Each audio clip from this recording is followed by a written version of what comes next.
ফার্নের প্রোথালাস কে? ফার্নের প্রোথালাস হলো ফার্ন উদ্ভিদটা স্পোরোফাইটিক। সেই উদ্ভিদের দেহে যে কোষগুলো আছে সেগুলো ডিপ্লয়েড জাতীয় এবং ফার্ন উদ্ভিদটাকে দেহটাকে মূল কাণ্ড পাতায় বিভক্ত করা যায়, কিন্তু ওদের যেই স্পোরগুলো তৈরি হয় সেগুলো ওদের মূল যেই দেহটা, মূল যেই উদ্ভিদটা সেখানে উৎপন্ন হয় না, তার একটা আলাদা অঙ্গ গঠন করে। অঙ্গটার শেপ হয় অনেকটা এরকম, একটা হার্ট শেপের জিনিস তৈরি করে। এই জিনিসটাকে আমরা বলি হচ্ছে প্রোথ্যালাস। থ্যালাস বলি কারণ হচ্ছে এটা থ্যালাস জাতীয়, অর্থাৎ এদের বডিটাকে মূল কাণ্ড পাতায় বিভক্ত করা যায় না, সেই জন্য এটা থ্যালাস জাতীয় এবং প্রোথ্যালাস। এবং এটা হচ্ছে গ্যামেটোফাইটিক। গ্যামেটোফাইটিক কেন বলে? কারণ এর মধ্যে স্পোর তৈরি হয়, এর মধ্যে পুংরেণুর যে স্পোরটা সেটা এবং স্ত্রী রেণুর যে স্পোরটা সেটা তৈরি হয়, অর্থাৎ পুং গ্যামেট এবং স্ত্রী গ্যামেট আমরা এখান থেকে পেতে পারি। আরেকটা প্রশ্ন ছিল ফার্নের প্রোথেলাস সহবাসী কেন? সহবাসী কারণ হচ্ছে ফার্নের প্রোথেলাসের মধ্যে এই স্ত্রী গ্যামেটও থাকে আবার পুং গ্যামেটও থাকে, দুটা একসাথেই থাকে, একই থ্যালাসের মধ্যে থাকে, এই কারণে এটাকে আমরা বলছি সহবাসী, একই সাথে অবস্থান করছে। আরেকটা প্রশ্ন একজন করেছিল যে রিক্সিয়া কেন টেরিসের চেয়ে উন্নত? এখন দেখো, রিক্সিয়া একটা থ্যালাস জাতীয় জিনিস না, থ্যালাস জাতীয় জিনিস না, কারণ হচ্ছে ওর বডিটাকে কি আমি মূল কাণ্ড পাতায় বিভক্ত করতে পারছি না, কিন্তু টেরিসের দিকে তাকাও, সেখানে কিন্তু তুমি দেহটাকে কাণ্ড, মূল, পাতা এই সবগুলো জিনিসে ভাগ করতে পারছো। আবার দেখো নগ্নবীজের ক্ষেত্রে আরো বেশি উন্নত, তুমি খুব সুন্দরভাবে জিনিসগুলোকে ভাগ করতে পারছো। যখনই একটা উদ্ভিদকে আমরা সুন্দর মতো দেহ, কাণ্ড, মূল, পাতা এসব দেহটাকে কাণ্ডমূল পাতায় আমরা ভাগ করতে পারি, তখন সেটাকে আমরা ধীরে ধীরে বলি যে সেটা উন্নত পর্যায়ের দিকে যাচ্ছে। এই কারণে রিক্সিয়াকে আমরা বলি টেরিসের চাইতে অনুন্নত, কারণ ওর বডিটা থ্যালয়েড জাতীয়। তোমরা বইতে দেখবে সুন্দর করে লেখা আছে এই কথাটা। আরেকটা প্রশ্ন ছিল যে কীটপতঙ্গ কিভাবে সাহায্য করে, মানে পরাগায়নে কীটপতঙ্গ কিভাবে সাহায্য করে। তোমরা চিন্তা করে দেখো, যখন একটা মৌমাছি একটা ফুলের উপর বসলো, সে হয়তো সেখান থেকে মধু নিচ্ছে, কিন্তু তার মাথায় কিন্তু সেই ফুলের যে পরাগরেণুগুলো, তার পুরো শরীর জুড়ে কিন্তু পরাগরেণুগুলো লেগে যায়। সেই মৌমাছিটা যখন আরেকটা ফুলে যায়, তখন সে সেখান থেকে আবার মধু নিচ্ছে না। এখন চিন্তা করে দেখো, ওই ফুলটার যে গর্ভমুণ্ডটা থাকবে, সেই গর্ভমুণ্ডে ওই পরাগরেণুগুলো পতিত হবে। পরাগরেণু গর্ভমুণ্ডে যাওয়া মানে কি, ধীরে ধীরে সেখানে একটা নিষেক ঘটবে, সেখান থেকে বীজ তৈরি হবে, তার মানে কি পরাগায়ন ঘটে যাচ্ছে। এভাবে কীটপতঙ্গ পরাগায়নে সাহায্য করে। আশা করি তোমরা বুঝতে পেরেছো। তো তোমরা যারা যারা আছো লাইভ ক্লাসে কমেন্ট করতে থাকো, আমি কমেন্টগুলো একটু পড়ছি। আমার সাথে আছে জুয়েল সরকার এনবিসি থেকে, তারপর আছে ফাহাদ হোসেন, জিজ্ঞেস করেছে কেমন আছেন আপু? ভালো আছি ভাইয়া। এরপর আছে Walid Hasan Bogura cantonment public school and college থেকে। হাবিবান্নান আছে কুষ্টিয়া গভর্নমেন্ট কলেজ থেকে, ও আগের লাইভ ক্লাসটিও করেছে। জুবায়ের লিখন আছে গাজীপুর থেকে। ক্লাস 9 এর আছে আশরাফুল হক জয়, ক্লাস 9 এর, কিন্তু এইচএসসি লাইভ ক্লাসটা দেখছে, কোনো সমস্যা নেই। এরপর আছে ফাহিম তাহসিন ঢাকা কলেজ থেকে। মুনিরা ইসলাম আছে চিটাগং কলেজ থেকে। মুহিব হাসান আছে উদয়ন থেকে। আচ্ছা, তোমরা কমেন্ট করতে থাকো আর ভিডিওটা খুব দ্রুত শেয়ার করে দাও, যাতে এই লাইভ ক্লাসটি তোমাদের সব ফ্রেন্ডরা একসাথে দেখতে পারে। এখন তোমাদের যাদের যে প্রশ্ন ছিল, প্রশ্ন উত্তরগুলো আমি দিয়ে দিয়েছি। এখন আমরা আলোচনা করব পুষ্প নিয়ে। প্রথমেই বলি, ফুল আসলে কি জিনিস? ফুল জিনিসটা আসলে কি বলতো? ফুল বলতে আমরা মূলত বুঝি উদ্ভিদের এমন একটা অংশ, যেই অংশটাতে পুংস্তবক বা স্ত্রীস্তবক, অর্থাৎ তার জনন প্রক্রিয়া সম্পন্ন হওয়ার জন্য যেসব জিনিস প্রয়োজন সেগুলাকে সে সংরক্ষণ করছে বা রক্ষা করছে, প্রোটেক্ট করছে, আবার পরাগায়নে সাহায্য করছে। আমরা পড়েছি না যে ফুল পরাগায়নে সাহায্য করে? কিভাবে করে? তার যে পাপড়িগুলো থাকে সেগুলো যখন রঙিন হয়, তখন বিভিন্ন কীট পতঙ্গ আকৃষ্ট হয়, তখন সেখানে পরাগায়ন ঘটতে পারে। আবার যদি ফুলের পাপড়িগুলো রঙিন না হয়, তার যে গন্ধ থাকে, গন্ধের প্রতি আকৃষ্ট হয়ে বিভিন্ন কীটপতঙ্গ আসতে পারে, সেভাবে পরাগায়ন ঘটে থাকে। তো ফুল তাহলে আসলে কি এমন একটা অংশ যে অংশটা জনন কাজে সাহায্য করে এবং জনন যে অঙ্গগুলো আছে সেগুলোকে ধারণ করে। এখন ফুলের ক্ষেত্রে প্রথমেই আমরা যেটা করব সেটা হচ্ছে পুষ্প বিন্যাস বা ইনফ্লোরোসেন্স। পুষ্প বিন্যাস বা ইংলিশে বলে যেটাকে ইনফ্লোরোসেন্স।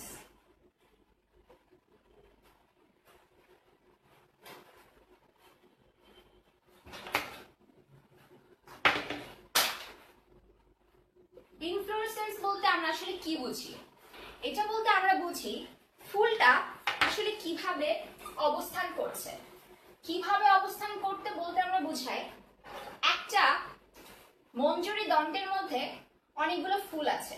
এখন ফুলগুলো কি এইভাবে থাকবে, নাকি এরকম আরেকটা বৃন্ত সহ থাকবে, নাকি ফুলগুলো একবারে মাথায় গিয়ে এইভাবে থাকবে, সেই জিনিসটা হচ্ছে আমরা এই পুষ্প বিন্যাস থেকে জানতে পারে। অনেকটা আমাদের পত্র বিন্যাসের মতো। আমরা যেমন পত্র বিন্যাসে ফাইলোটাক্সিতে বলেছিলাম পাতাগুলো কিভাবে থাকবে, ইনফ্লোরেসেন্সে আমরা সেটা নিয়ে আলোচনা করেছি ফুলগুলো কিভাবে থাকবে। এখন এই পুষ্প বিন্যাসের ক্ষেত্রে দুটো ভাগ আমরা দেখতে পাই। এক হচ্ছে রেসিমোস। রেসিমোস বলতে আমরা যেটা বুঝি সেটা হচ্ছে হয়তো একটা পুষ্প মঞ্জরি দণ্ড, এটা সেখানে এই দিক থেকে একটা ফুল হচ্ছে, এদিক থেকে একটা ফুল পাচ্ছি, এদিক থেকে একটা ফুল পাচ্ছি, এদিক থেকে একটা ফুল পাচ্ছি, এবং এইটা ধীরে ধীরে বাড়ছে। সময়ের সাথে সাথে এটা খালি সামনের দিকে বেড়েই যাচ্ছে এবং চারপাশ থেকে নতুন নতুন ফুল উৎপন্ন হচ্ছে। এক্ষেত্রে এই যে মূল যে মঞ্জরি দণ্ড সেটা কিন্তু অনিয়তভাবে বর্ধনশীল। সেটা সবসময় বর্ধনশীল এবং তার কোনো শেষ প্রান্ত নেই। সে কতক্ষণ পর্যন্ত, কত দিন পর্যন্ত, কত দূর পর্যন্ত লম্বা হবে সেটা আমরা আসলে বলতে পারি না। সে বড় হতে থাকে এবং চারপাশ দিয়ে ফুল ফুটতে থাকে।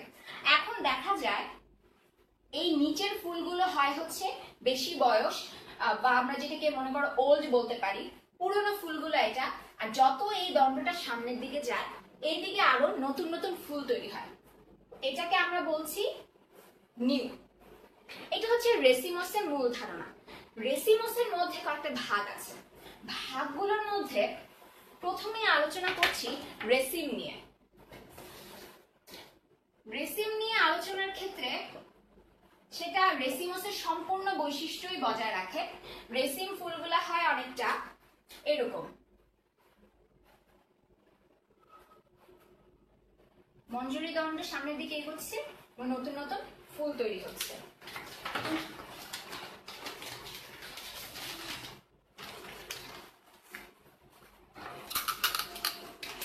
মঞ্জরি দণ্ডটা সামনের দিকে যেতে থাকে আর চারপাশ দিয়ে ফুল তৈরি হতে থাকে। দেখতে অনেকটা এরকম হয়।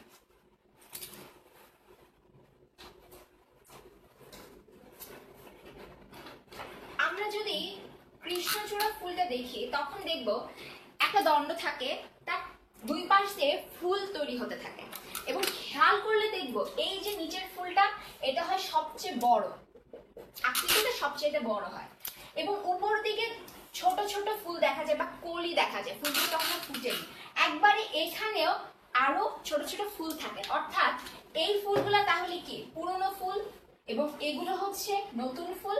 তাহলে সেটা কি আমাদের রেসিমোসের বৈশিষ্ট্যের সাথে মিলে যাচ্ছে যে মঞ্জরি দণ্ডটা বর্ধনশীল, সবসময় বাড়ছে এবং নিচে পুরনো ফুলগুলো থাকছে এবং সামনের দিকে যতই যাচ্ছে সে নতুন নতুন ফুল উৎপন্ন করছে।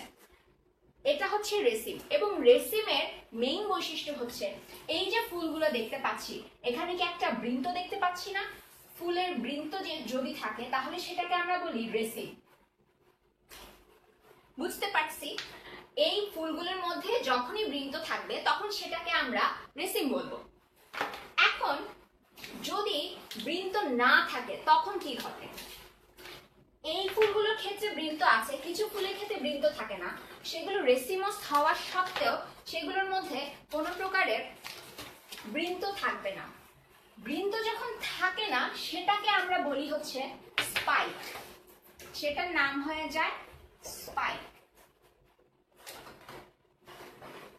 স্পাইকটা দেখতে কেমন? স্পাইকটা দেখতে হয় হচ্ছে, এটা যদি মঞ্জুরি দণ্ড হয়, এইখানে ফুলটা এভাবে লেগে থাকে, ঠিক এভাবে লেগে থাকে, আর পাশ দিয়ে একটা পাতার মতো অংশ, বৃতির অংশটা সেটাকে ঢেকে রাখে, যেমনটা আমরা রজনীগন্ধায় দেখতে পাই। তোমাদেরকে আমি একটা রজনীগন্ধা ফুল দেখাচ্ছি।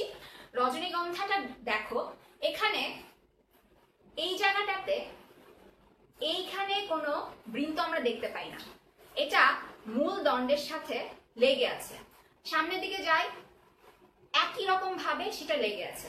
এটাকে আমরা বলছি অবৃন্ত পুষ্প, সেসাইল ফ্লাওয়ার ইংলিশে বলে। এখন তাকিয়ে দেখো, এই যে নিচের দিকের ফুলটা, এগুলো কি পুরনো ফুল না? এই ফুলটা ফুটে গেছে, কিন্তু এইগুলো কলি অবস্থায় এখনো। এইখানে ফুলগুলো আরো ছোট। তার মানে কি, রেসিমোসের সংজ্ঞা অনুযায়ী আমাদের নিচের ফুলটা বড়, ধীরে ধীরে আমি ছোট ফুল পাচ্ছি, কিন্তু এটা কিন্তু বাড়ছে এখনো। এটা যে বাড়া শেষ হয়ে গেছে তা কিন্তু না। তাহলে এটা হচ্ছে রেসিমোস জাতীয়, কিন্তু যেহেতু এটা কোনো বৃন্ত নেই, তাই এটাকে আমরা বলছি স্পাইক। যখন বৃন্ত থাকবে তখন সেটাকে আমরা বলছি রেসিম। রেসিমোসের আরেকটা জিনিস আছে, সেটা হচ্ছে স্পাইকলেট। স্পাইকলেট জিনিসটা মূলত পোয়েসি গোত্রের একটা বৈশিষ্ট্য। স্পাইকলেটের ক্ষেত্রে কি হয়? স্পাইকলেটের ক্ষেত্রে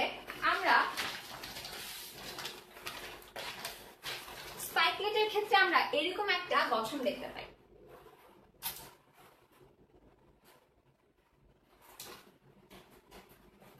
এই গঠনটার মধ্যে যেটা আছে সেটাকে আমরা আসলে পুষ্প বলি না, আমরা সেটাকে বলি ফ্লোরেট বা পুষ্পিকা বলি, কারণ এটা মূল যে পুষ্প বলতে আমরা যা বুঝি সেটার সাথে মিলে না। স্পাইকলেটের মধ্যে প্রথমে এই যে অংশটা দেখতে পাচ্ছি, এটাকে আমরা বলি গ্লুম 1, এটাকে বলি গ্লুম 2, এটার নাম গ্লুম 3, কিন্তু গ্লুম 1 আর 2 এর সাথে গ্লুম 3 এর পার্থক্য আছে। গ্লুম 1 এবং গ্লুম 2 এই দুইটা হচ্ছে শুকনো অংশ এবং এদের মধ্যে কোনো ফুল থাকে না, কিন্তু এই যে গ্লুম 3 অংশটা, সেই অংশটা থেকে আমরা ফ্লোরেটটা পাই, ফুলের যে অংশটা সেই অংশটা পাই, এটাকে আমরা বলি লেমা। গ্লুম 3 আরেকটা নাম হচ্ছে লেমা। লেমার পরবর্তীতে এরকম আরেকটা অংশ আমরা দেখতে পাই, সেটাকে আমরা বলি প্যালিয়া। তোমরা যদি কেউ ধান বা গমের তোমরা যদি এই স্পাইকলেট দেখে থাকো, তাহলে দেখবে এই লেমা এবং প্যালিয়া দুটা জিনিস আসলে নৌকার মতো। এই দুটা জিনিস আসলে নৌকার মতো, অনেকটা দেখতে এরকম হয়। এই লেমাটা বড় হয়, লেমার ভেতরে প্যালিয়াটা অনেকটা এরকম দেখতে, কিন্তু প্যালিয়াটা একটু ছোট, সেটাই লেমার ভেতরে এরকম ঢুকে থাকে। ঢুকে থাকার ফলে সেটা একটা ছোট এরকম গোল অংশ গঠন করে, তার ভেতরে এই স্তরগুলো জমা থাকে। এখন দেখো, এই যে অংশটা দেখতে পাচ্ছি, এটাকে বলি আমরা লিগিউল। লিগিউল কি? লিগিউল হচ্ছে পুষ্পপুট। পুষ্পপুট সম্পর্কে একটু পরে বলবো, সেটা আমি এখন লিখে রাখছি।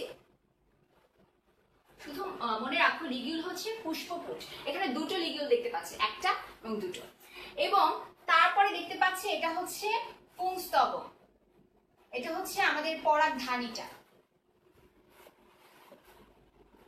এবং এটা হচ্ছে, এই পুরাটা হচ্ছে স্ত্রীস্তবক।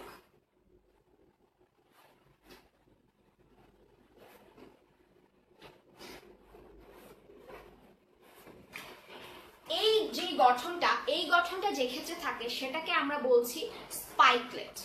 তাহলে রেসিমোসের মধ্যে আমরা কি কি পাচ্ছি? প্রথমে পেয়েছি রেসিম, এরপরে পেয়েছি স্পাইক, এরপরে পাচ্ছি স্পাইকলেট। আরেকটা জিনিস আছে, সেটা হচ্ছে ক্যাপিচুলাম। ক্যাপিচুলাম জিনিসটার ক্ষেত্রে যেটা ঘটে সেটা রেসিমোস জাতীয়, কিন্তু রেসিমোসের ক্ষেত্রে যেমন মঞ্জুরি দণ্ডটা বারবার বৃদ্ধি পাচ্ছিল, ক্যাপিচুলামের ক্ষেত্রে সেটা আর বৃদ্ধি পায় না। বৃদ্ধি না পেয়ে সেটা ফ্ল্যাট হয়ে যায়, সেটার মাথাটা চ্যাপ্টা ধরনের অংশে পরিণত হয়। দেখতে হয় অনেকটা এরকম।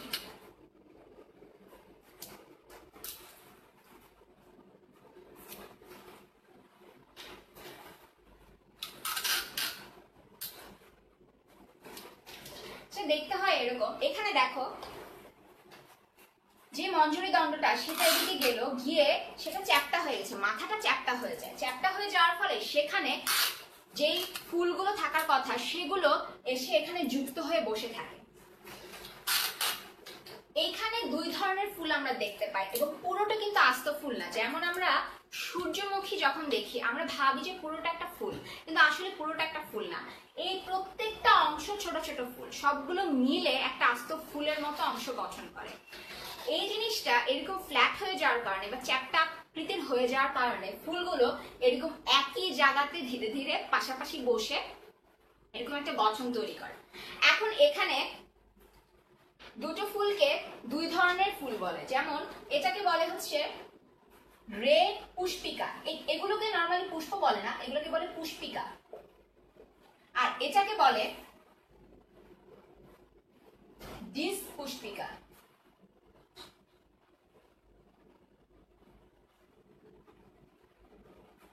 এবং এই অংশটা হচ্ছে ক্যাপিচুলাম। ক্যাপিচুলামের মধ্যে রে পুষ্পিকা আর ডিস পুষ্পিকা গুলো বসানো থাকে।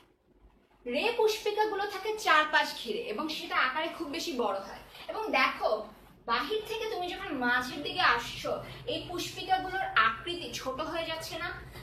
ছোট আসলেই হয়ে যায়। রে পুষ্পিকা থেকে যখনই ডিস পুষ্পিকার দিকে যেতে থাকে ফুলগুলো ধীরে ধীরে ছোট হয়। পুষ্পিকা দেখো এটা কত বড়, এটা কত ছোট।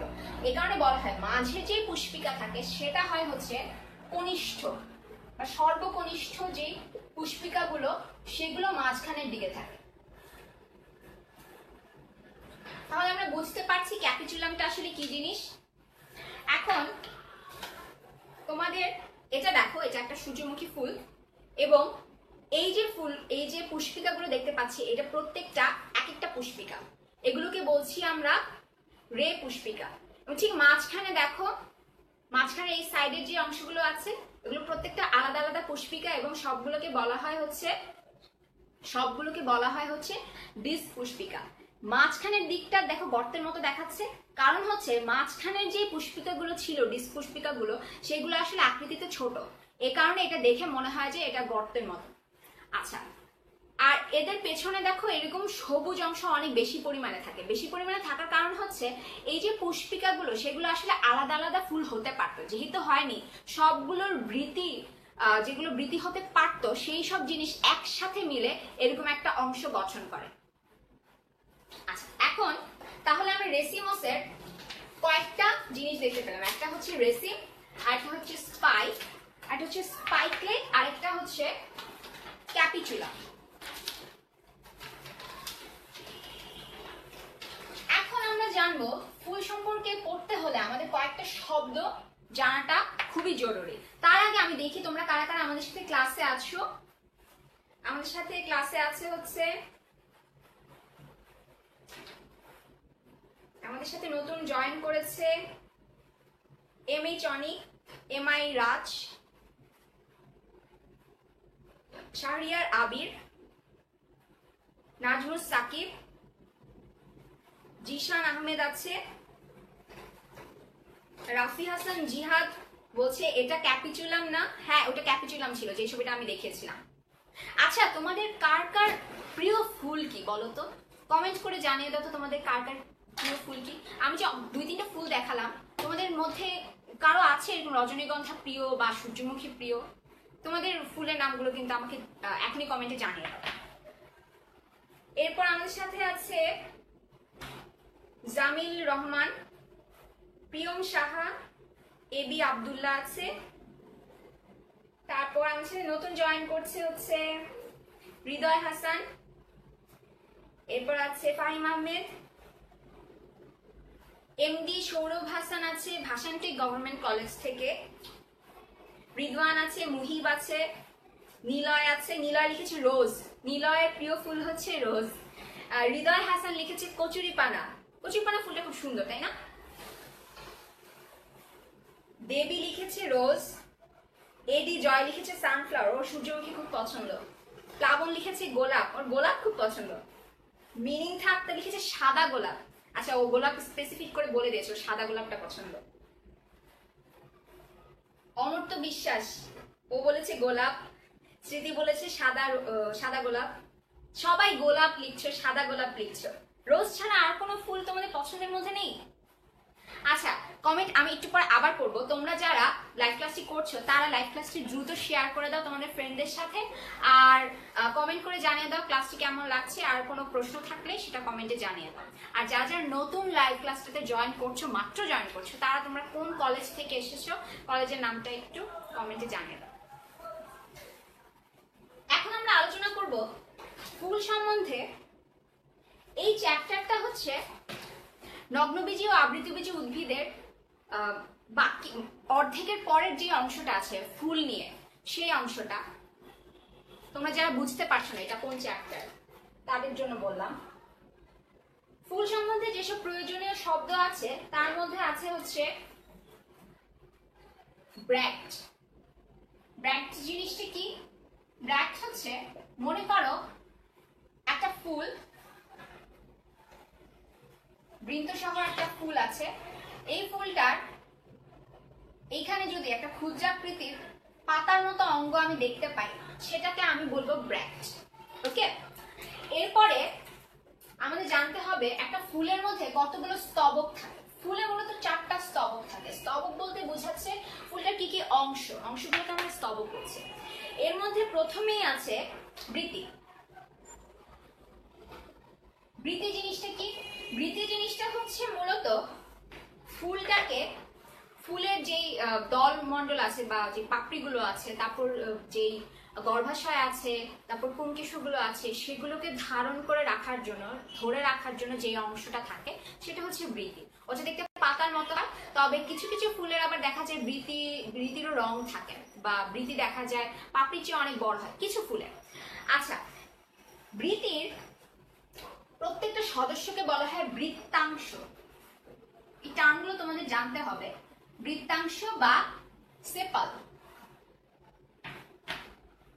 যদি মনে করো এখানে অনেকগুলো বৃতি থাকে এরকম একসাথে, তাহলে পুরোটাকে আমি বৃতি বলবো, কিন্তু এই একটা অংশকে আমি বলবো বৃত্তাংশ, বৃতির অংশ। এরপরে আছে দল বা করলা। আমি কমেন্টগুলো দেখছি, কারা কারা কি কমেন্ট লিখছো। কেউ আর ফুলের নাম লিখছো না। একজন লিখেছে বনফুল, একজন লিখেছে শাপলা, তাহমিদুর রহমান লিখেছে শাপলা ফুল। মুন্সি লিখেছে ব্ল্যাক রোজ। ব্ল্যাক রোজ কি দেখা যায়? অনেকেই শাপলা লিখছে এখন, আর সবারই মোটামুটি গোলাপ পছন্দ।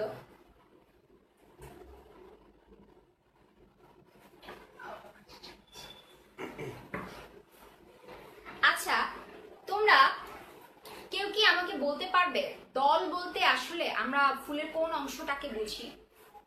একটা ফুল, মনে করো এটা একটা ফুল, এটা যদি একটা ফুল হয়,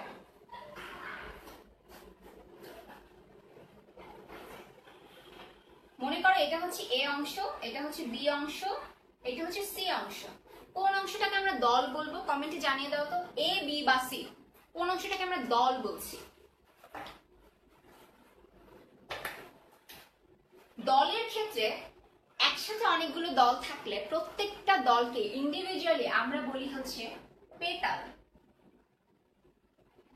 বা আমি কমেন্টগুলো দেখছি, কেউ লিখছো না এ, বি নাকি সি কোনটা। আমি জানি তোমরা সবাই পারো, খুব সহজ একটা প্রশ্ন। মনে করো এটা একটা ফুল, এটা একটা পুরুষ ফুল, যেখানে আমি দেখতে পাচ্ছি পরাগধানীটা আছে, এবং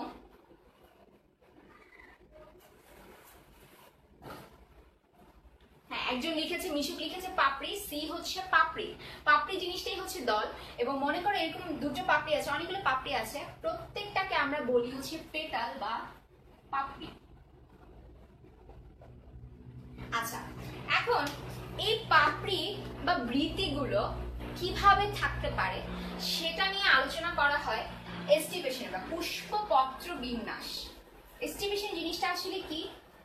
মনে করো অনেকগুলো পাপড়ি আছে একটা ফুলের, এখানে একটা পাপড়ি, এখানে একটা পাপড়ি, এখানে একটা পাপড়ি, এখানে একটা পাপড়ি। এখন এই পাপড়িগুলো ঠিক কিভাবে আছে, কিভাবে জয়েন হয়ে আছে, সেটা আমাদের যেই জিনিসটা থেকে আমরা জানতে পারি সেটা হচ্ছে ফুলের এস্টিভেশন দেখে বা পুষ্পপত্র বিন্যাস দেখে। আচ্ছা, অনেকে কমেন্টে লিখছো সি। হ্যাঁ, সি লিখেছো যারা, তাদের সবার উত্তর সঠিক হয়েছে। সুমন লিখেছে ওর অর্কিড ফুল খুব পছন্দ। অনুপম লিখেছে কদম ফুল খুব পছন্দ। ইমরান হোসেন লিখেছে পাপড়ি। হ্যাঁ, পাপড়ি, তোমাদের উত্তরটা সঠিক। এখন দেখো এস্টিভেশনের ক্ষেত্রে আমরা আসলে কি কি পাই। এস্টিভেশন বলতে আসলে বোঝায় কোনো একটা ফুলের বৃতি বা দল সেগুলো কিভাবে অবস্থান করছে, কিভাবে সজ্জিত আছে। এখন সেটা কয় ধরনের হতে পারে? এস্টিভেশন বা পুষ্প পত্র বিন্যাস, এটা বাংলা। পুষ্পপত্র বিন্যাস হতে পারে 6 ধরনের। 6 ধরনের মধ্যে কি কি? প্রথমেই আছে মুক্ত। মুক্ত বলতে আসলে কি বোঝায়? মুক্ত বলতে বোঝায় পাপড়িগুলো পাশাপাশি থাকবে, গোল হয়ে থাকবে, কিন্তু কেউ কাউকে স্পর্শ করে থাকবে না। একটা পাপড়ি যদি এটা হয়, আরেকটা এখানে থাকবে, আরেকটা এখানে, আরেকটা এখানে থাকবে। দেখো কোনো পাপড়ির কি কোনোটা প্রান্ত আরেকটাকে স্পর্শ করছে? এই প্রান্ত তো এই প্রান্তকে স্পর্শ করছে না। ঠিক একই ঘটনা এখানেও কিন্তু ঘটছে। এটাকে বলি আমরা মুক্ত বা ইংলিশে বলি হচ্ছে ওপেন। আরেক ধরনের এস্টিভেশন আছে যেটাকে বলি প্রান্তস্পর্শী। প্রান্তস্পর্শী শব্দ থেকে আমরা কি বুঝতে পারি? প্রান্তস্পর্শী মানে হচ্ছে দল বা বৃত্তির যেই প্রান্ত থাকবে সেটা আরেকটার প্রান্তর সাথে সংযুক্ত থাকবে বা প্রান্তর ঠিক পাশাপাশি থাকবে, ওটাকে ছুঁয়ে থাকবে। যেমন এটার ক্ষেত্রে যদি আমরা দেখি একদম প্রান্তস্পর্শী, দেখো 4টা পাপড়ি বা 4টা বৃত্তি যদি ধরো, তাদের প্রান্ত একদম লেগে আছে, এটা হবে প্রান্তস্পর্শী বা এটাকে ইংলিশে বলা হচ্ছে ভালভেট।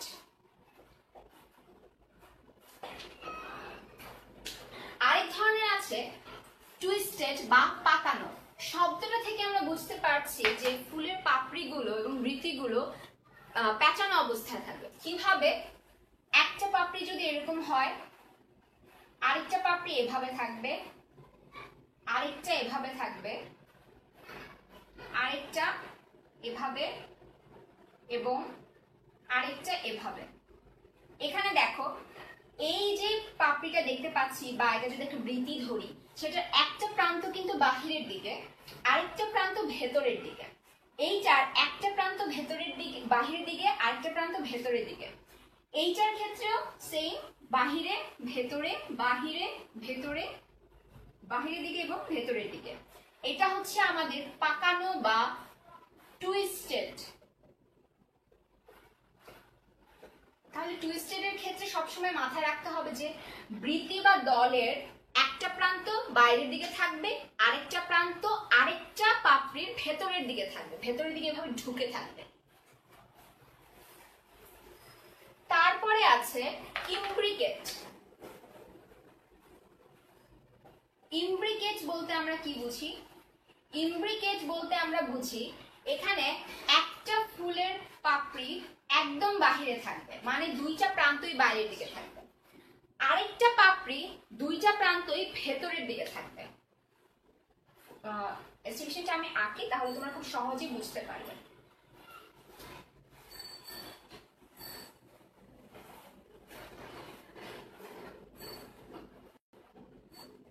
এই ক্ষেত্রে দেখো এই যে দলটা দেখা যাচ্ছে সেটার 2টো প্রান্তই কি ভেতরের দিকে, তাহলে পাচ্ছি ভেতরের দিকে 2 প্রান্ত। এটার দেখো 2টো প্রান্ত বাহিরের দিকে, তাহলে পাচ্ছি বাইরের দিকে 2 প্রান্ত। আর বাকি পাপড়িগুলোর দিকে তাকাও, এটার ভেতরের দিকে প্রান্ত, এটা বাহিরের দিকে, এটার বাহিরের দিকে, এটার ভেতরের দিকে, এটার ভেতরের দিকে, এটার বাহিরের দিকে।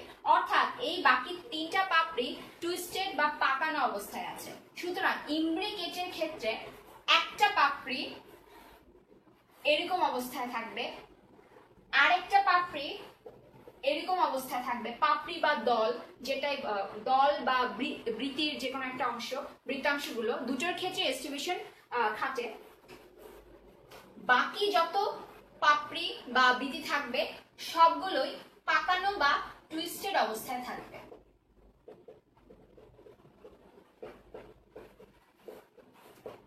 আশা করি বুঝতে পারছি।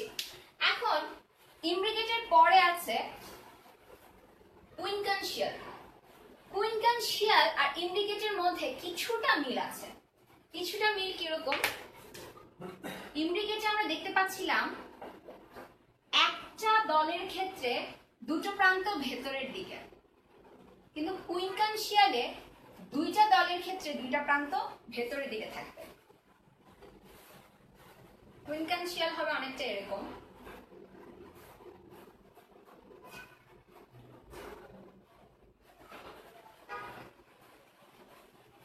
কুইনকানশিয়াল হবে অনেকটা এরকম। এখানে দেখো এটা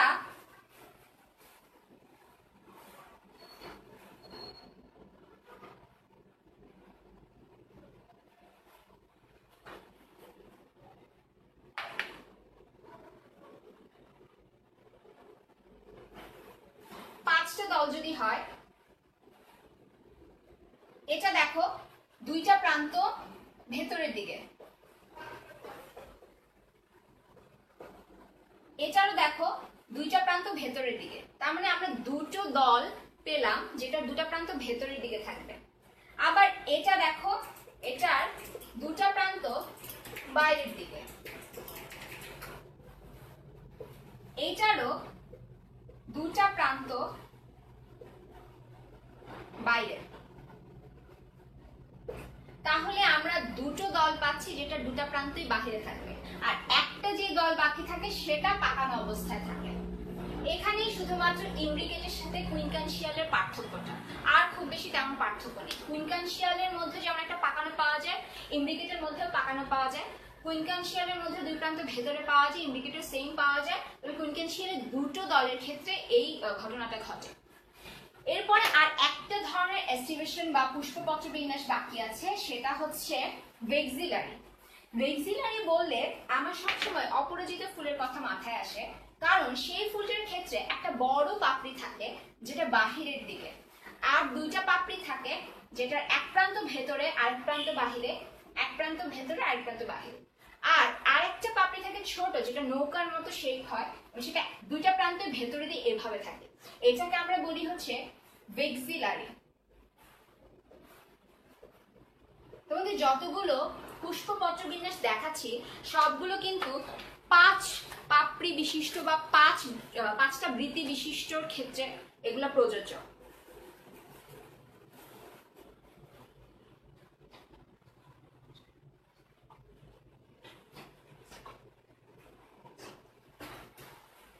আচ্ছা, তোমরা অনেকে লাইভ ক্লাসের কমেন্টে চ্যাপ্টার 9 এর একটা ক্লাস চাচ্ছ। তোমরা যারা চাচ্ছ তাদের জন্য কমেন্টের সেকশনে চ্যাপ্টার 9 এর যে ভিডিওগুলো সেগুলো লিংক দেওয়া হচ্ছে, তোমরা সেই লিংক থেকে ক্লাসটা করে নিতে পারো। এরপরে আসো আমরা আলোচনা করব পুংস্তবক নিয়ে।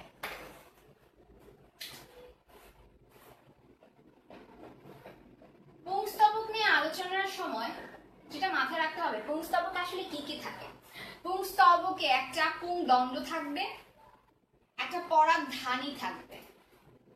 পুংদণ্ডটার কাজ হচ্ছে পরাগধানীটাকে ধরে রাখা এবং পরাগধানীটাকে একটা ফুলের মধ্যে আটকে রাখা। এই পুংদণ্ডের গোড়াটা পাপড়ির মধ্যে বা যে পুষ্পের যে অক্ষ সেটার মধ্যে আটকানো থাকে। আর এই পরাগধানীর মধ্যে পরাগরেণু তৈরি হয়। পরবর্তীতে পরাগায়নের সময় এই পরাগরেণুগুলো ফুলের গর্ভমুণ্ডে পতিত হয় এবং পরে নিষেক ঘটে। এখন এই পুংস্তবকের ক্ষেত্রে আমরা দুটো টার্ম বইতে আমরা দেখতে পাই, সেটা হচ্ছে টেট্রাডিনামাস। টেট্রাডিনামাস বলতে আসলে কি বোঝায়? আরেকটা আছে হচ্ছে ডাইডিনামাস। টেট্রাডিনামাসের ক্ষেত্রে পুংস্তবকের পুংকেশর থাকে হচ্ছে 6টা। এখন দেখো এখানে টেট্রা লেখা না, টেট্রা বলতে আমরা কি বুঝি? 4 বুঝি। এই 6টা পুংকেশরের মধ্যে 4টা পুংকেশরের পুংদণ্ডটা লম্বা হয়, মানে এরকম 4টা হবে লম্বা, 2টা হবে খাটো, এবং এটা আসলে বিভিন্ন ফুলে দেখা যায়। এটাকে আমরা বলি টেট্রাডিনামাস। আর আরেকটা আছে হচ্ছে ডাইডিনামাস। ডাই বলতে কি বুঝি আমরা? 2 বুঝি।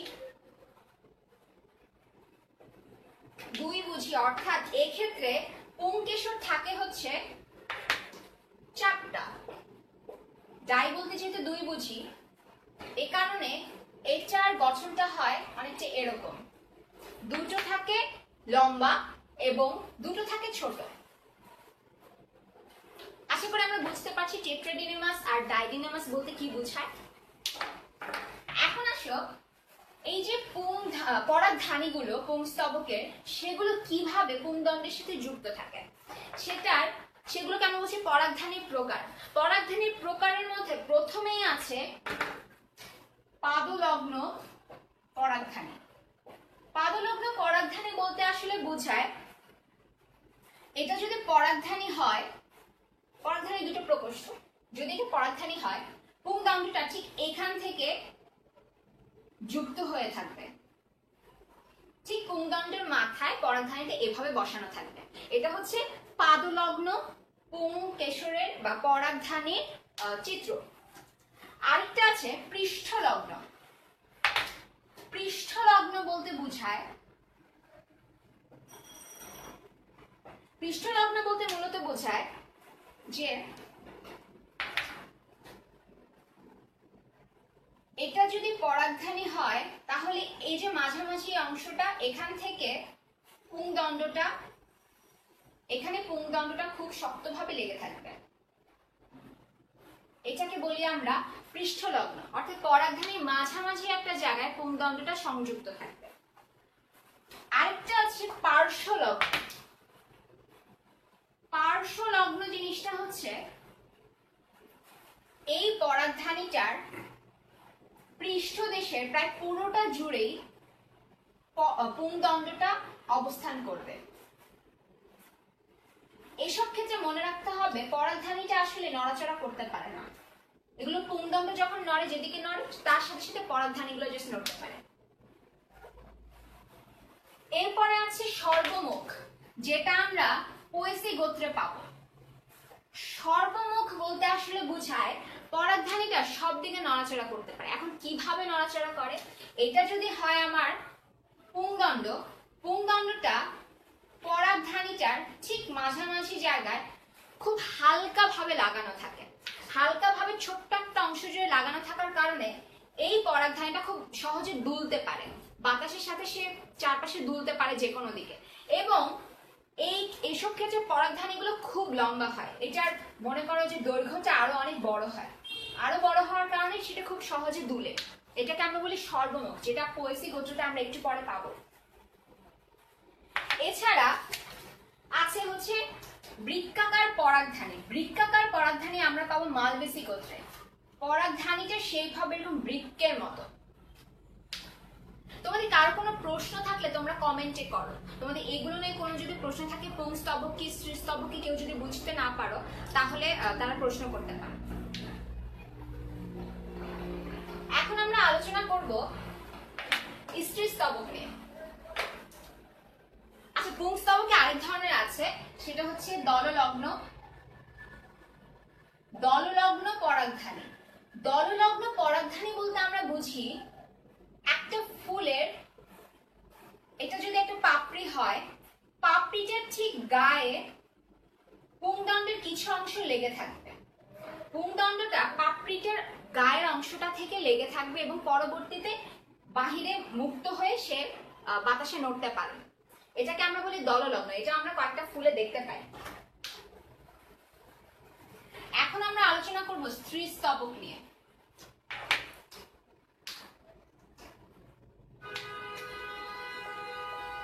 স্ত্রীস্তবকে যে সকল অংশ আছে সেটার মধ্যে আছে হচ্ছে গর্ভাশয়, গর্ভদণ্ড এবং গর্ভমুণ্ড। এদের কাজ কি? গর্ভমুণ্ডের মধ্যে, গর্ভমুণ্ডটা নর্মালি একটু আঠালো জাতীয় পদার্থ থাকে ঠিক মাথায়, সেখানে পরাগরেণু এসে বসতে পারে। পরাগরেণু এসে বসার পরে সেখান থেকে পরাগরেণুটা একটা টিউব তৈরি করে এবং টিউবটা এই গর্ভদণ্ড দিয়ে ধীরে ধীরে ডিম্বথলির দিকে যেতে থাকে। তাহলে গর্ভমুণ্ডের একটা নির্দিষ্ট কাজ আছে পরাগরেণুটাকে ধারণ করার, গর্ভদণ্ডের কাজ হচ্ছে পোলেন টিউবটা তার মধ্যে দিয়ে যায়, আর গর্ভাশয়ের মধ্যে ডিম্বক থাকে। সেই ডিম্বক থেকে পরবর্তীতে আমরা বীজ পাই। ওকে, এখন এই স্ত্রীস্তবকগুলোর মধ্যে একটা জিনিস আছে, সেটা হচ্ছে যে তোমরা একজন প্রশ্ন করেছিলে সাপ্তাহিক লাইফ ক্লাসে যে এপিগাইনাস কি।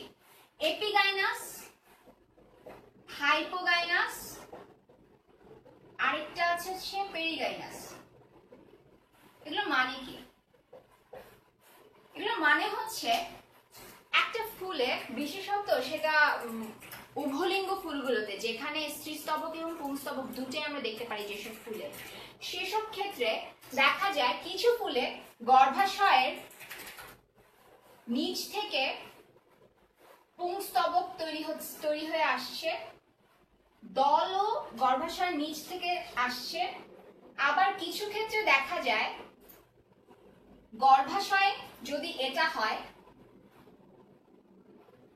গর্ভাশয়ের উপর থেকে, অর্থাৎ এখান থেকে পুংস্তবক তৈরি হচ্ছে, এখান থেকে পাপড়ি তৈরি হচ্ছে, দল তৈরি হচ্ছে। দুটো দেখতে ডিফারেন্ট না? দুটো দেখতে একদম আলাদা জিনিস। একটা হচ্ছে গর্ভাশয়ের নিচে, আরেকটা হচ্ছে গর্ভাশয়ের ঠিক উপরে, উপর থেকে তৈরি হচ্ছে। যে ক্ষেত্রে গর্ভাশয়ের নিচ থেকে অন্যান্য স্তবকগুলো তৈরি হয়, অর্থাৎ দল, বৃতি, তারপর পুংস্তবকগুলো তৈরি হয়, সেগুলোকে আমরা বলি হচ্ছে হাইপোগাইনাস। হাইপোগাইনাস হচ্ছে যেসব ক্ষেত্রে গর্ভাশয়টা উপরে থাকে, সুপেরিয়র ওভারি। আর এপিগাইনাস হচ্ছে যেসব ক্ষেত্রে গর্ভাশয়টা নিচে থাকে অন্যান্য স্তবকের থেকে, এই পুংস্তবক এবং দলমণ্ডলের থেকে নিচে থাকে গর্ভাশয়টা, সেটা হচ্ছে এপিগাইনাস বা ইনফেরিয়র ওভারি বলি। আর পেরিগাইনাস কি? তাহলে এখন দেখো, এমনও তো হওয়া সম্ভব যে এই গর্ভাশয়টার ঠিক সাথে সাথেই চারপাশ দিয়ে দলমণ্ডল দেখা যাচ্ছে, আর ঠিক সাথে সাথেই একটা পুংকেশর দেখা যাচ্ছে। হতে পারে না?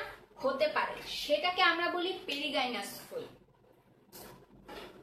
বা যেটার বাংলা হচ্ছে গর্ভকটি পুষ্প। আর হাইপোগাইনাসের বাংলা হচ্ছে গর্ভ পাদপুষ্প, আর এপিগাইনাস হচ্ছে গর্ভ শীর্ষ পুষ্প, অর্থাৎ গর্ভাশয় ঠিক উপর থেকে ফুলগুলো তৈরি হচ্ছে। এখন আমরা আলোচনা করব ফুলের কয়টা স্তবক আছে, কিভাবে আছে, সেটার উপর ডিপেন্ড করে কি কি ভাবে আমরা ফুলগুলোকে বলতে পারি। যেমন আমরা বলতে পারি একলিঙ্গ ফুল, তারপর আছে উভলিঙ্গ ফুল। তোমরা যারা লাইভ ক্লাসে আছো তোমরা অনেকেই মোটামুটি উভলিঙ্গ ফুলের নাম জানো। তোমরা আমাকে কয়েকটা বা একটা করে উভলিঙ্গ ফুলের নাম কমেন্টে জানিয়ে দাও। খুব সহজ, আমরা মোটামুটি অনেক দেখতে পাই উভলিঙ্গ ফুল, খুব কমন কিছু ফুল আছে। একলিঙ্গ, উভলিঙ্গ, তারপরে আছে পুং পুষ্প। পুং পুষ্প তখনই হয় যখন ফুলটা একলিঙ্গ হয়। স্ত্রী পুষ্প। এখন আসো, একলিঙ্গ ফুল বলতে আসলে কি বোঝায়? একটা ফুলের মধ্যে যখন শুধুমাত্র পুংস্তবক বা স্ত্রীস্তবক থাকে, জাস্ট একটা স্তবক থাকবে, তখন সেটাকে আমরা বলি একলিঙ্গ, অর্থাৎ মেল এবং ফিমেল, স্ত্রী এবং পুরুষ ফুল আলাদা হবে, সেটাকে বলছি একলিঙ্গ পুষ্প। আর উভলিঙ্গের ক্ষেত্রে দুইটাই থাকে। আচ্ছা, আমি কমেন্ট গুলো দেখছি, কারা কারা কি কি কমেন্ট করেছে। ইমরান কবির কমেন্ট করেছে ধুতুরা, শাবাব কমেন্ট করেছে জবা, আয়মান ভাই কমেন্ট করেছে ধুতুরা জবা, মনির হোসেন আছে আমাদের সাথে, ইমরান কমেন্ট করেছে জবা, ইমরান হোসেন কমেন্ট করেছে জবা। সবাই জবা ফুলই বলছে, আমি বলেছিলাম যে খুব একটা কমন ফুল আছে।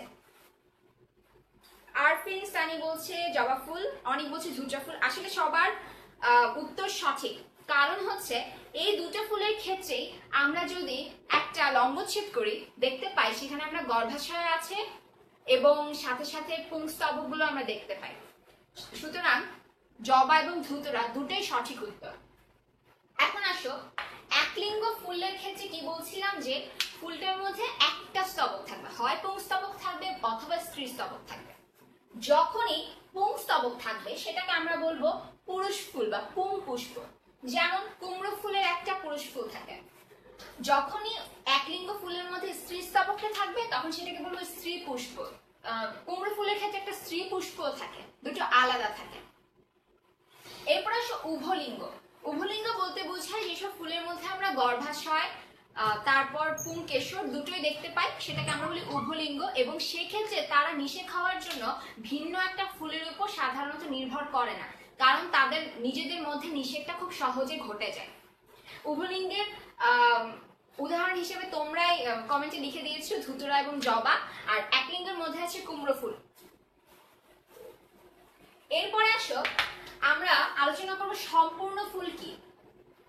সম্পূর্ণ ফুল বলতে বোঝায় যে ফুলের মধ্যে আমরা সবগুলো স্তবক দেখতে পাই, অর্থাৎ তার মধ্যে বৃত্তিও থাকতে হবে, আমার তার দল থাকবে, তার পুং স্তবক থাকবে, তার স্ত্রী স্তবক থাকবে, সবগুলো স্তবকই থাকবে।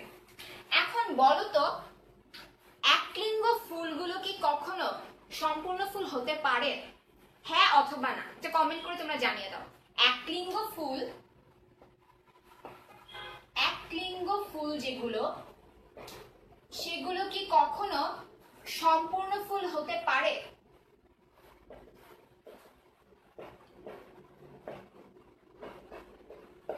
হ্যাঁ অথবা না। আচ্ছা তোমরা কমেন্ট করতে থাকো, সাথে আমি আলোচনা করতে থাকি সমাঙ্গ ফুল কি জিনিস। সমাঙ্গ ফুল বলতে বোঝায় যেসব ফুলের বিভিন্ন স্তবকগুলো একই আকৃতির, মানে একটা ফুলে যদি দল থাকে পাঁচটা দল একই আকৃতির হবে। সেখানে যদি পুংকেশর থাকে পাঁচটা, পুংকেশর সবগুলোর দৈর্ঘ্য একই রকম হবে। আবার সেগুলো যে আমরা টেট্রাডিনামাস বা ডাইডিনামাস পড়েছিলাম সেরকম হবে না, একই রকম হবে দেখতে, সেটাকে আমরা বলি সমাঙ্গ। আর অসমাঙ্গ বলতে বোঝায় যার একই স্তবকের জিনিসগুলো একরকম না। যেমন মনে করো শিম ফুল বা অপরাজিতা ফুলের ক্ষেত্রে দল হয়তো পাঁচটা আছে বা চারটা আছে, কিন্তু সেক্ষেত্রে তাদেরগুলো ডিফারেন্ট সাইজের।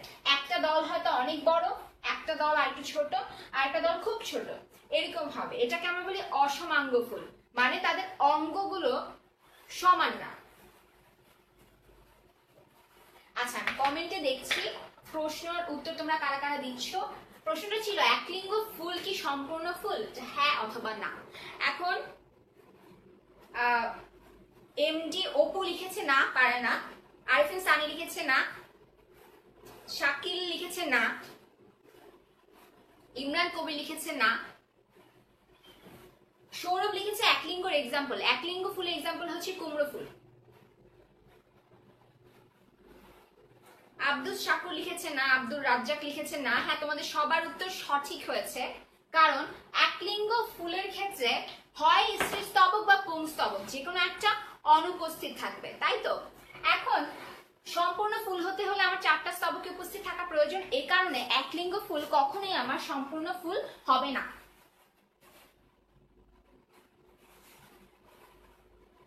আচ্ছা এখন একটা ফুলকে কয়টা তলে বিভক্ত করা যায় সেটার উপর ডিপেন্ড করে ফুলগুলোকে কত ভাগে ভাগ করা যায় আমরা দেখি। যেমন বহু প্রতিসম ফুলের মধ্যে আছে মনে করো জবা ফুল, ধুতুরা ফুল, এইসব ফুলের একটা ফুল যদি তুমি নাও, এভাবে যদি ফুলটা নেওয়া হয়, এভাবে যদি কাটা হয় ঠিক এরকম লম্ব ভাবে, তাহলে দেখা যাবে যতগুলো ভাগ করা হচ্ছে সব সময়ই প্রত্যেকটা ভাগে একই অংশ পাওয়া যাচ্ছে এবং একই রকম ভাবে পাওয়া যাচ্ছে। সেটাকে আমরা বলি হচ্ছে বহু প্রতিসম, মানে অনেকগুলা তলে সেটাকে আমরা ভাগ করতে পারছি এবং প্রতিবারই একই রকমের আমরা অংশ দেখতে পাচ্ছি ভিন্ন ভিন্ন ভাগগুলোতে। আরেকটা আছে হচ্ছে এক প্রতিসম ফুল। এক প্রতিসম ফুলের ক্ষেত্রে এটার সবচেয়ে সুন্দর উদাহরণ হচ্ছে শিম ফুল বা মটরশুঁটি বা অপরাজিতা। কারণ সেসব ফুল যেমন ভেক্সিলারির ক্ষেত্রে আমরা দেখেছিলাম না এরকম একটা অংশ, এখানে দেখো তুমি যদি এটাকে লম্বচ্ছেদ করতে চাও, যদি এভাবে কাটতে চাও ফুলটাকে, তাহলে শুধুমাত্র এই একটা ভাবে তুমি কাটতে পারবে যেখানে দুই পাশে সমান অংশ দেখা যায়। আর কোনোভাবে কি কাটা যাচ্ছে? আমি যদি এভাবে কাটি তাহলে সেটা সম্ভব না, এভাবে কাটি তাহলে সেটা সম্ভব না। এই কারণে এ ধরনের ফুলগুলো হচ্ছে এক প্রতিসম। আর কিছু ফুল আছে যেগুলো অপ্রতিসম, সেগুলোকে কোনো তলে কাটলে কোনোভাবেই সেটাকে সমান দুই অংশে ভাগ করা যায় না, সেগুলোকে আমরা বলি অপ্রতিসম ফুল, যেমন কলাবতী ফুল। এরপর আছে স্ববৃন্তক পুষ্প। স্ববৃন্তক পুষ্প মানে যে ফুলের বোটা আছে, যেমন এই ফুলটার দেখো, এই ফুলটার এখানে একটা বোটা আছে দেখতে পাচ্ছি, বৃন্ত আছে। কিন্তু আবার রজনীগন্ধার দেখো এখানে কিন্তু কোনো বোটা ছিল না, এটা পুষ্প মঞ্জুরি দণ্ডের মধ্যে একবারে যুক্ত ছিল। এটা হচ্ছে অবৃন্তক ফুল। তাহলে স্ববৃন্তক ফুল আর অবৃন্তক ফুলটা আমরা নিশ্চয়ই বুঝতে পারছি। স্ববৃন্তক ফুল আমাদের আশেপাশে অনেক আছে, খুব কমন কিছু উদাহরণের মধ্যে আছে মনে করো গোলাপ, তারপর জবা, ধুতুরা, এগুলো সবই। আর অবৃন্তকের মধ্যে যেটা দেখালাম রজনীগন্ধা, রজনীগন্ধা খুব ভালো একটা উদাহরণ, রজনীগন্ধা একটা অবৃন্তক ফুল। আচ্ছা, এখন আমরা আলোচনা করব ট্রাইমেরাস, টেট্রামেরাস আর পেন্টামেরাস নিয়ে। ট্রাইমেরাস বলতে কি বোঝায়?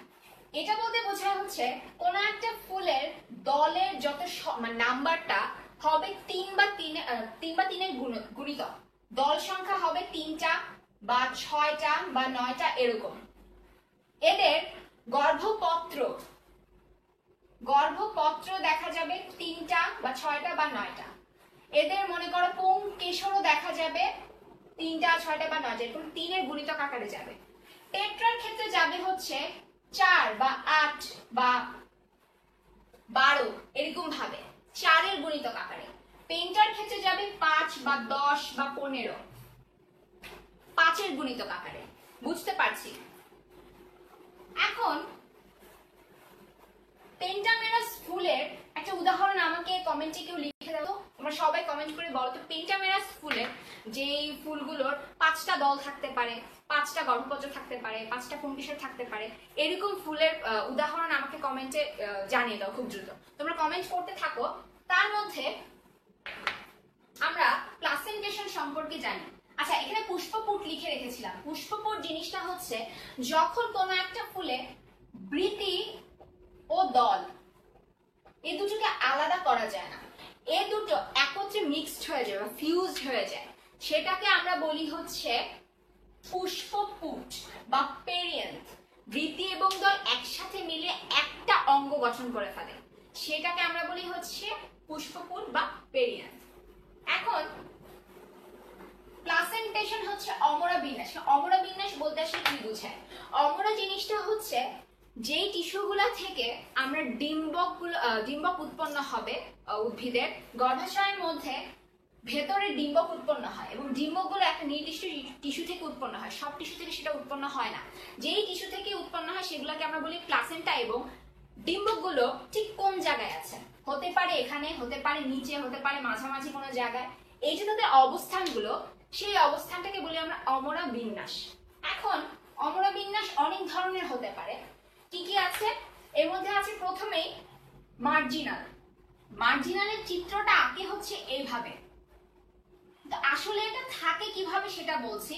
মনে করো এটা যদি হয় গর্ভাশয়, তাহলে এই দিক থেকে হচ্ছে তোমার ডিম্বকগুলো থাকবে, সেটাকে আমরা প্রস্থচ্ছেদ করলে এরকম একটা চিত্র দেখতে পাই।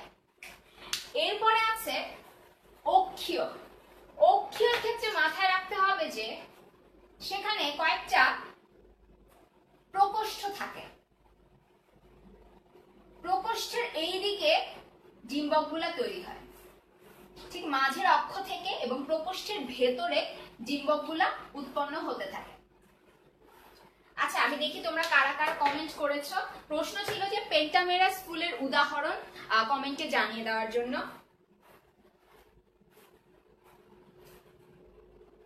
সবাই লিখেছে জবা ফুল।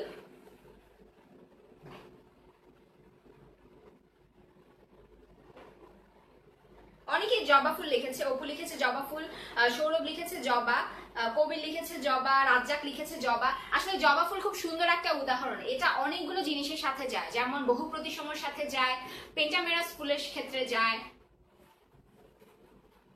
আচ্ছা এটা ছিল অক্ষীয়, প্রকোষ্ঠগুলোর ভেতরে আমরা ডিম্বকগুলো পাচ্ছি এবং উৎপন্ন হচ্ছে মাঝের অক্ষটা থেকে। এরপর আছে ফ্রি সেন্ট্রাল। ফ্রি সেন্ট্রাল আর অক্ষের মধ্যে শুধু একটাই পার্থক্য, সেটা হচ্ছে যে ফ্রি সেন্ট্রালের মধ্যে এই প্রকোষ্ঠগুলো দেখা যায় না। ফ্রি সেন্ট্রালে মাঝে একটা অক্ষ থাকে এবং অক্ষ থেকে এক গাদা ডিম্বক তৈরি হয়, ঠিক এরকম থাকে সেটা। এরপরে আছে হচ্ছে প্যারাইটাল। প্যারাইটালের সুন্দর উদাহরণ হচ্ছে শশা। আমরা যখন শশা খাই তখন এটা পিসটা যদি আমরা নিয়ে দেখি তাহলে দেখবো সেটা দেখতে অনেকটা এরকম হয়, তিনটা অংশ থাকে। তিনটা অংশের মধ্যে আসলে ডিম্বকগুলো থাকে হচ্ছে এইভাবে। এখন বলতো এখানে ডিম্বকগুলো আসলে কোথা থেকে উৎপন্ন হচ্ছে? উৎপন্ন হচ্ছে গর্ভাশয়ের যে প্রাচীরটা, সেই প্রাচীর থেকে ডিম্বক উৎপন্ন হচ্ছে, এটা হচ্ছে প্যারাইটাল।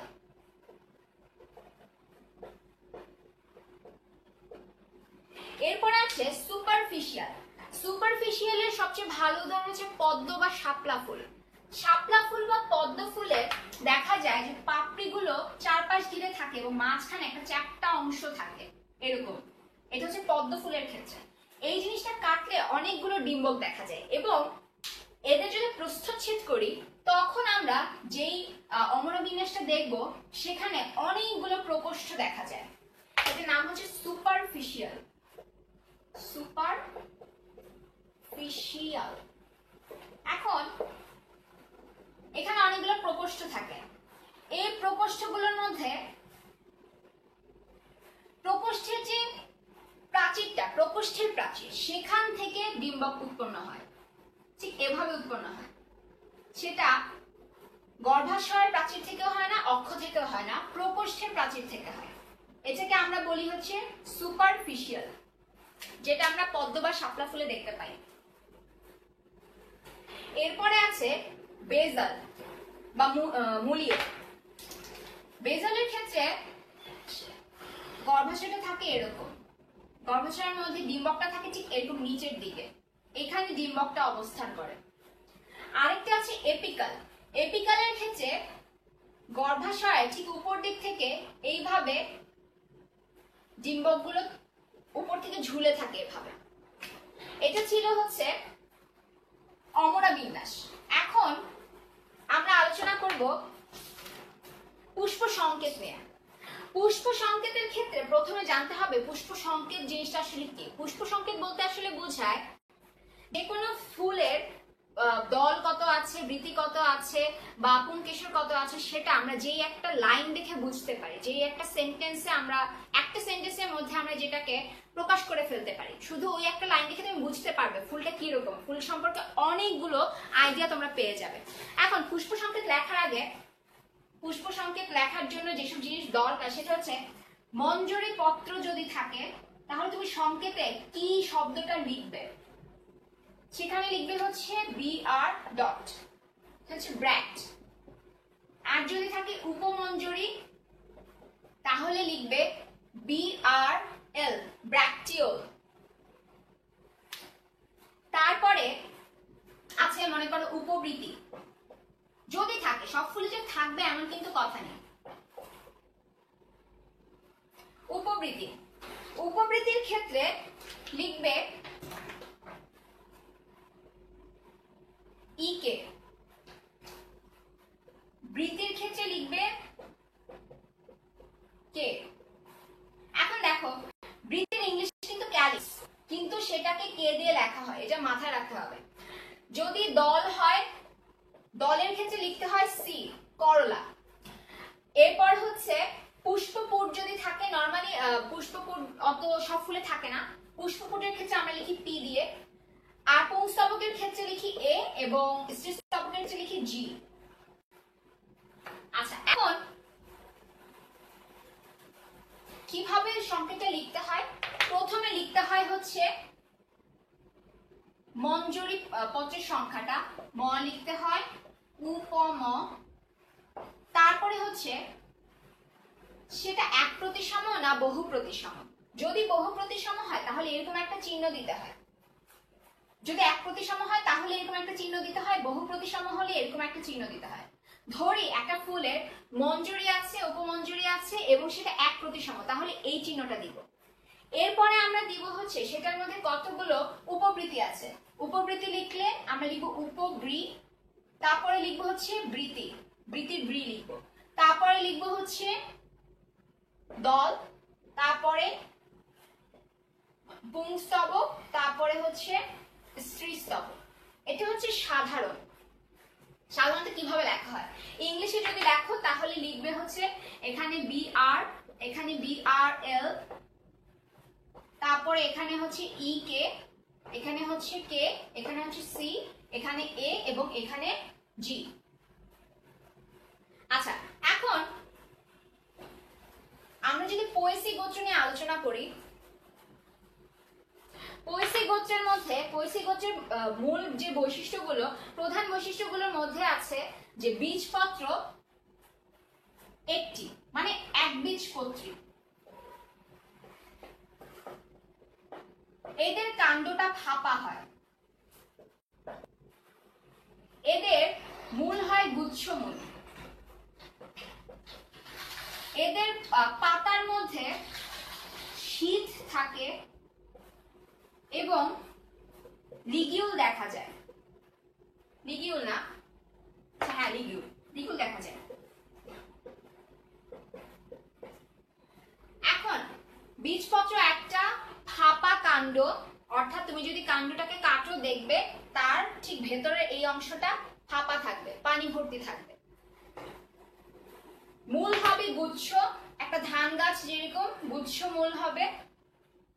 তাদের পাতার মধ্যে শীত থাকবে, মানে হচ্ছে একটা কাণ্ড যদি এটা হয়, পাতাটা কাণ্ডটাকে ঠিক ঘিরে থাকবে এইরকম ভাবে, অনেকটা এই জিনিসটার মতো।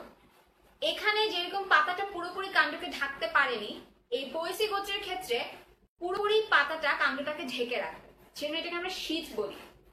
আর এই যে শীত, সেইটা থেকে এই যে মূল পত্র ফলক, সেই ফলকের মাঝখানে একটা পাতলা অংশ থাকে, পাতলা পর্দা জাতীয় অংশ, সেটাকে আমরা বলি হচ্ছে লিগিউল। অর্থাৎ আমরা যদি পত্র ফলকটাকে খুলে ফেলি, খুলে ফেলার পর দেখা যাবে এটা যদি পত্র ফলক হয় তাহলে এইখানে খুবই পাতলা একটা আবরণ দেখা যায়, এটাকে আমরা বলি হচ্ছে লিগিউল। আচ্ছা, এরপর পোয়েসি গোত্রের ক্ষেত্রে আমরা দেখতে পাবো স্পাইকলেট জাতীয় ফ্লোরেট থাকবে। আমরা এর আগে স্পাইকলেট নিয়ে আলোচনা করেছি, সেম জিনিস। ধানের ক্ষেত্রেও সেম থাকে, একটা থাকে হচ্ছে গ্লুম 1, তারপরে থাকবে গ্লুম 2, তারপরে থাকবে গ্লুম 3, গ্লুম 3 টাকে আমরা বলবো লেমা, তারপরে থাকবে প্যালিয়া, তারপরে থাকবে হচ্ছে পেরিয়েন্টটা থাকবে, এরপরে থাকবে পরাগধানী পুংস্তবক যেটা, এরপরে থাকবে হচ্ছে গর্ভাশয়। এখন ওদের যে গর্ভাশয়টা একটু বড় হয় এবং ওদের যে গর্ভমুণ্ড সেটা অনেক বড়, একটু লম্বাটে হয়, সেটা পালকের মতো হয়, পালকের মতো হয় এবং খুব পাতলা এবং দৈর্ঘ্যটা বড় হয় অনেক। এটা হচ্ছে ওদের সাধারণ বৈশিষ্ট্য। এখন এদের পুষ্প প্রতীকটা কিরকম? পুষ্প প্রতীক হবে হচ্ছে মাতৃ অক্ষ, যদি এটা ধরি তাহলে মাতৃ অক্ষের ঠিক উল্টা দিকে থাকবে হচ্ছে প্যালিয়া। কেন সেটা একটু পরে বলছি।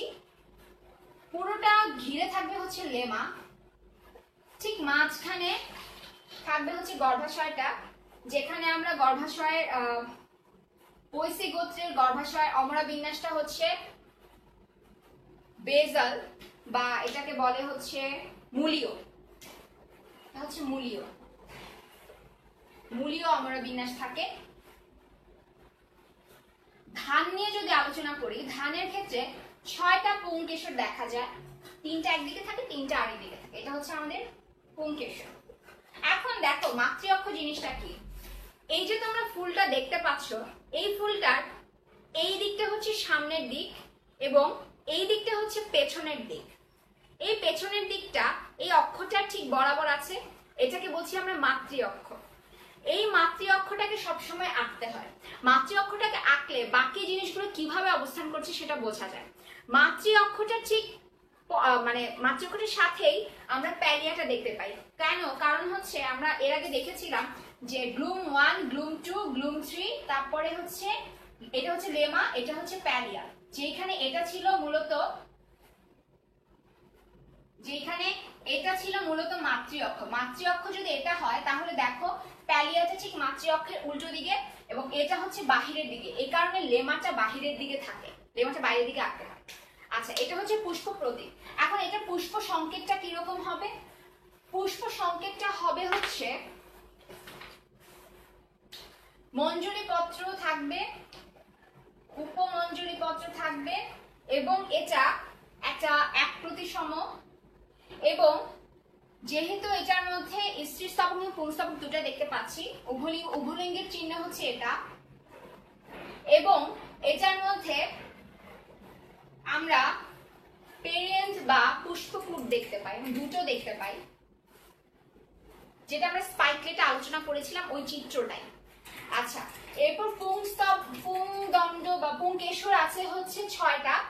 3+3 লেখা হয় কারণ হচ্ছে 3টা একদিকে, 3টা আরেক দিকে থাকে, একটা 3টা প্যালিয়ার দিকে থাকে, 3টা লেমার দিকে থাকে, এই কারণে। এরপর আছে হচ্ছে গর্ভাশয়। গর্ভাশয় হচ্ছে একটা এবং নিচে দাগ। নিচে দাগ কেন দিব? নিচে দাগ দিব কারণ হচ্ছে এটার গর্ভাশয়টা উপরে থাকে। আমরা চিত্র দেখতে পাচ্ছিলাম না, এটা লেমা, প্যালিয়া, এখান থেকে পরাগধানীগুলো উৎপন্ন হচ্ছে, এইখানে হচ্ছে গর্ভাশয়টা। গর্ভাশয় ঠিক নিচে না পুংস্তবক গুলো, এই কারণে গয়ের নিচে দাগ দিব। যখন গয়ের নিচে দাগ দিব তখন মানে হচ্ছে এটা হাইপোগাইনাস বা গর্ভাশয়টা উপরের দিকে আছে, সব স্তবক থেকে উপরে। যখন গয়ের উপরে দাগ দিব তার মানে হচ্ছে গর্ভাশয়ের উপর থেকে সবকিছু তৈরি হচ্ছে, গর্ভাশয়টা নিচে আছে। আর যখন মনে করো গয়ের ঠিক পাশে দাগ দিব তখন বুঝবো সেটা পেরিগাইনাস, চারপাশ ঘিরে বিভিন্ন স্তবক অবস্থান করছে। এটা ছিল আমাদের পৈশী গোত্র নিয়ে আলোচনা। এখন আসো আমরা আলোচনা করি মালবেসী গোত্র নিয়ে। মালবেসী গোত্রটা হচ্ছে দ্বিবীজপত্রী উদ্ভিদের আন্ডারে, এবং দ্বিবীজপত্রী উদ্ভিদের কি বৈশিষ্ট্য? দ্বিবীজপত্রী উদ্ভিদের প্রধান বৈশিষ্ট্য হচ্ছে বীজপত্র দুটো থাকবে, বীজপত্র দুটা, মূল হচ্ছে প্রধান মূল থাকবে, ট্যাপ রুট পাওয়া যাবে সেখানে গুচ্ছমূল হবে না, অর্থাৎ ভ্রূণমূলটা নষ্ট হয়ে যাবে না।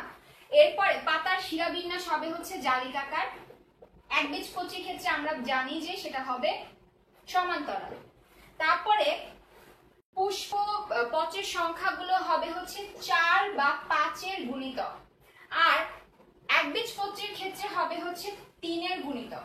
এটা আমি তখন বলতে ভুলে গিয়েছিলাম, 3-এর গুণিতক। এই কারণে ধানের ক্ষেত্রে আমরা দেখতে পাই 6টা পুংস্তবক থাকে। আচ্ছা, এখন মালবেসী গোত্রের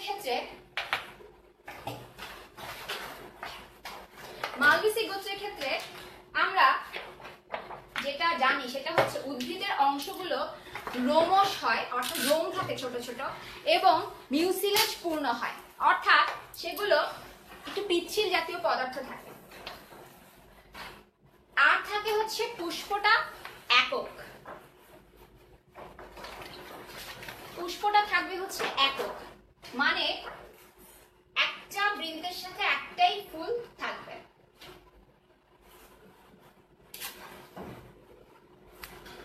এটা হচ্ছে আমাদের মালবেসী গোত্রের জবা ফুলের একটা চিত্র, লম্বচ্ছেদ। জবা ফুলটাকে লম্বভাবে কাটলে আমরা এরকম একটা চিত্র পাই। চিত্রের মধ্যে কি কি আছে আমরা এখন দেখি। আমরা দেখতে পাচ্ছি এখানে আমাদের এটা হচ্ছে দল, এটা হচ্ছে আমাদের গর্ভাশয়, তারপর আছে হচ্ছে এগুলো পরাগধানী, এটা হচ্ছে আমাদের গর্ভমুণ্ড,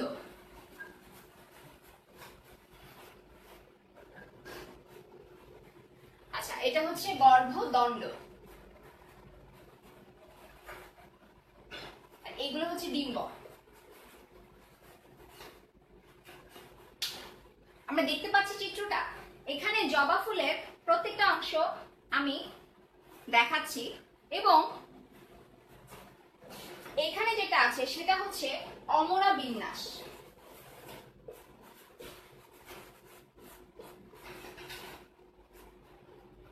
অমরা বিন্যাসটা দেখে তোমাদের কি মনে হচ্ছে? কোন অমরা বিন্যাসের সাথে জিনিসটা মানে যাচ্ছে বলো তো? তোমরা কমেন্টে জানিয়ে দাও এটা কোন অমরা বিন্যাস তোমাদের দেখে মনে হচ্ছে।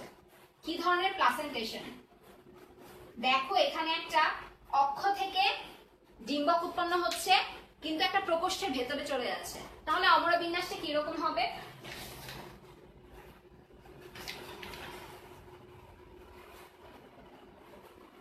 এটা হচ্ছে আমাদের জবা ফুলের বৃতি আর এটা হচ্ছে উপবৃতি।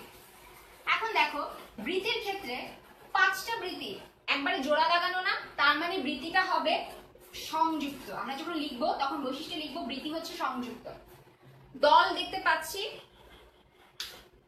গর্ভাশয় দেখতে পাচ্ছি, পরাগধানীগুলো দেখতে পাচ্ছি। এখন দেখো এই পরাগধানীগুলোর মধ্যে এইদিকে আসলে পুংদণ্ডগুলো থাকে, এই পুংদণ্ডগুলো মিলিত হয়ে যুক্ত হয়ে গিয়ে এই গর্ভদণ্ডটা চারপাশে আবরণ তৈরি করে অবস্থান করে এবং এই গোড়ার দিকে এসে এই যে পুংদণ্ডগুলো সেগুলো মিলিত হয়ে গোড়ায় এসে দলের সাথে যুক্ত হয়ে যায়, মানে এটা কিন্তু দললগ্ন, দলের সাথে সংযুক্ত। আচ্ছা তাহলে অমরা বিন্যাস যেটা আমি বলছিলাম, দেখি তোমরা কি কমেন্ট করেছো। অমরা বিন্যাসের মধ্যে নাহিয়া লিখেছে অক্ষীয়, নাজমুল সাকিব লিখেছে অক্ষীয়, ফারিয়া লিখেছে অক্ষীয়, মতিউর, ইমরান, এসআই মনি সবাই লিখেছে অক্ষীয়, ইমরান লিখেছে অক্ষীয়, শাহরিয়ার লিখেছে অক্ষীয়,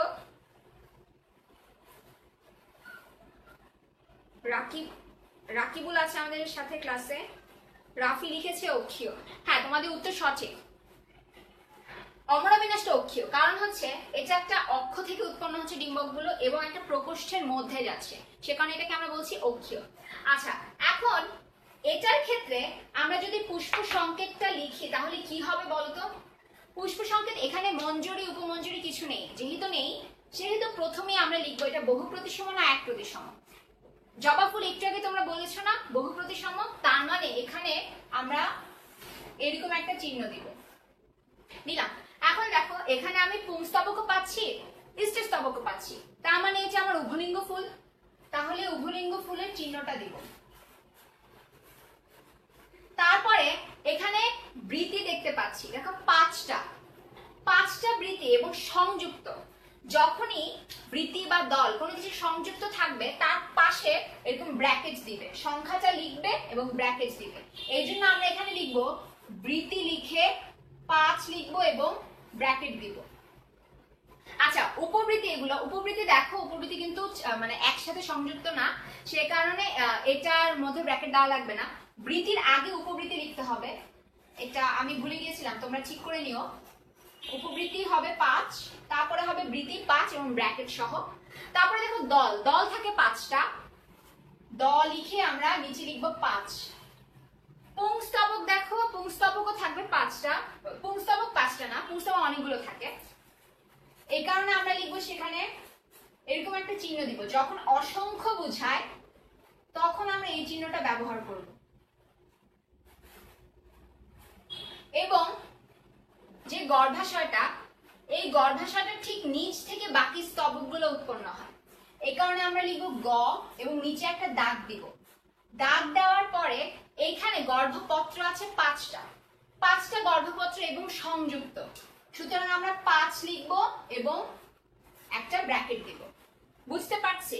এখন দেখো একটা ছোট্ট জিনিস বাকি, এই যে পুংস্তবকগুলো পুংদণ্ডগুলো মিলিত হয়ে নিচে এসে দলের সাথে যুক্ত হয়ে গিয়েছিল না, দললগ্ন হওয়ার কারণে একটা ছোট চিহ্ন দেওয়া লাগে, সেটা হচ্ছে দল থেকে পুংস্তবকের মধ্যে এরকম একটা দাগ দেওয়া লাগে, সেটার মানে হচ্ছে দলের সাথে পুংস্তবকটা পরাগধানীটা যুক্ত আছে, পুংদণ্ডটা যুক্ত আছে।